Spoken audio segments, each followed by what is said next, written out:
ಮುಖ್ಯಮಂತ್ರಿ ಸ್ಥಾನಕ್ಕೆ ಸಿದ್ದರಾಮಯ್ಯ ರಾಜೀನಾಮೆ ಕೊಡೋದು ಖಚಿತ ಆಗಿದೆ. 6 ತಿಂಗಳ ಕಾಂಗ್ರೆಸ್ನ ಅಧಿಕಾರ ಹಂಚಿಕೆಯ ಸಂಘರ್ಷಕ್ಕೆ ಹೈಕಮಾಂಡ್ ಬ್ರೇಕ್ ಹಾಕಿದೆ. ಸಿದ್ದರಾಮಯ್ಯ ರಾಜೀನಾಮೆ ನಾಳೆ ಕೊಡ್ತಾರೆ. ಡಿ.ಕೆ. ಶಿವಕುಮಾರ್ ಮುಖ್ಯಮಂತ್ರಿಯಾಗಿ ಪ್ರಮಾಣ ವಚನ ಸ್ವೀಕರಿಸ್ತಾರೆ.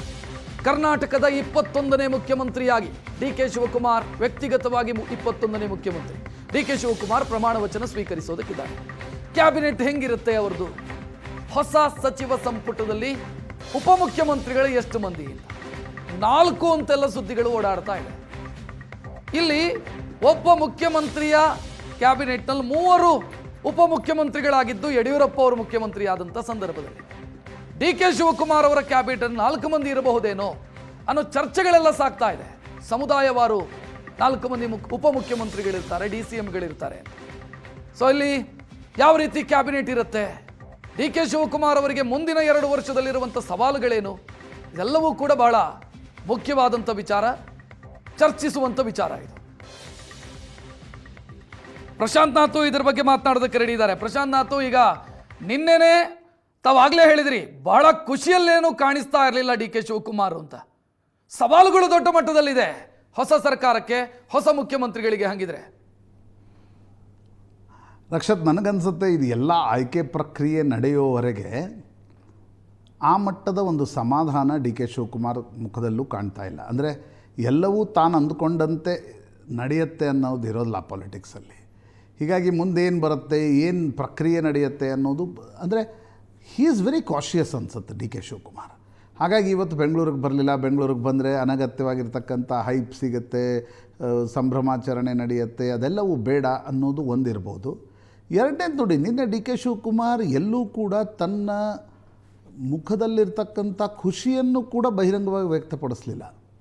ಯಾಕಂದರೆ ಸಿದ್ದರಾಮಯ್ಯನವ್ರಿಗೆ ರಾಜೀನಾಮೆ ಕೊಡಲಿಕ್ಕೆ ಹೇಳಿದ್ದಾರೆ, ನಾನು ಖುಷಿ ವ್ಯಕ್ತಪಡಿಸ್ತಿದ್ದೀನಿ ಅನ್ನೋದು ತಪ್ಪು ಮೆಸೇಜ್ ಹೋಗ್ಬೋದು ಅಂತಕ್ಕಂಥದ್ದು ಕೂಡ ಶಿವಕುಮಾರ್ ಅವರ ಮನಸ್ಸಿನಲ್ಲಿರ್ಬೋದು. 2.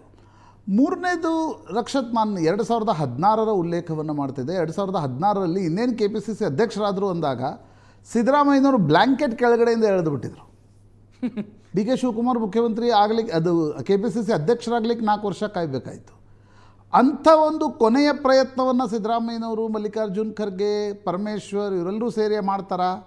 ಆ ಆತಂಕವೂ ಕೂಡ ನಿಶ್ಚಿತವಾಗಿರುತ್ತೆ. ಯಾಕಂದರೆ ಇಲ್ಲಿಯವರೆಗೆ ಶಾಸಕರ ಬಲವನ್ನು ನೋಡಿದಾಗ ಅದು ಹೈಕಮಾಂಡ್ ಬಳಿಯೂ ಇಲ್ಲ, ಅದು ಡಿ.ಕೆ. ಶಿವಕುಮಾರ್ ಬಳಿಯೂ ಇಲ್ಲ, ಅದು ಇರೋದು ಸಿದ್ದರಾಮಯ್ಯನವ್ರ ಬಳಿ ಮಾತ್ರ. ಅದು ಲಿವರೇಜ್ ಪಾಯಿಂಟ್ ಸಿದ್ದರಾಮಯ್ಯನವ್ರಿಗೆ ಇಲ್ಲಿಯವರೆಗೆ 3 ವರ್ಷಗಳ ಕಾಲ ಜಗ್ಲಿಕ್ಕೆ ಲಿವರೇಜ್ ಪಾಯಿಂಟ್ ಇದ್ದಿದ್ದೇ ಶಾಸಕರ ಬೆಂಬಲ ಸಿದ್ದರಾಮಯ್ಯನವ್ರ ಬಳಿಗಿದೆ ಅಂತಕ್ಕಂಥದ್ದು.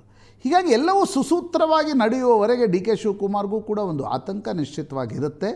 ಹೀಗಾಗಿ ಎಲ್ಲ ಟೇಕ್ ಇಟ್ ಫಾರ್ ಗ್ರಾಂಟೆಡ್, ನಾನು ಅಂದ್ಕೊಂಡಂತೆ ನಡೆಯುತ್ತೆ ಅನ್ನುವ ಅತಿಯಾದ ಆತ್ಮವಿಶ್ವಾಸದಲ್ಲಿ ಡಿ.ಕೆ. ಶಿವಕುಮಾರ್ ಕಾಣ್ತಾ ಇಲ್ಲ.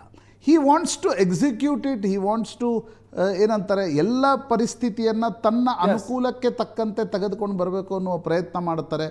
ಒಂದು, ಮುಖ್ಯಮಂತ್ರಿ ಆಗಬೇಕು, ತಾನು ಅಂದ್ಕೊಂಡಂತೆ ಮುಖ್ಯಮಂತ್ರಿ ಆಗಬೇಕು. 4 DCM ಅಂತ ಈಗೇನು ಬರ್ತಾ ಇದೆ, ಇದು ಸಿದ್ದರಾಮಯ್ಯನವರ ಹಳೆಯ ಪ್ರಸ್ತಾವನೆ. ಇದು 4 DCM ಇರಬೇಕು ಅನ್ನೋದು.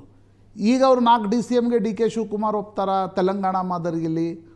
ಅದು ನಂತರದ ಚರ್ಚೆ.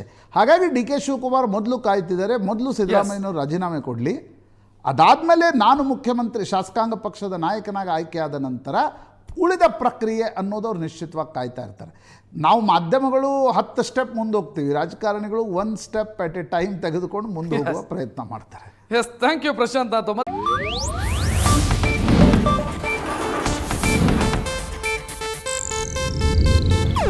ಇದು ಏಷ್ಯಾನೆಟ್ ನ್ಯೂಸ್ ನೆಟ್ವರ್ಕ್ ಪ್ರಸ್ತುತಿ.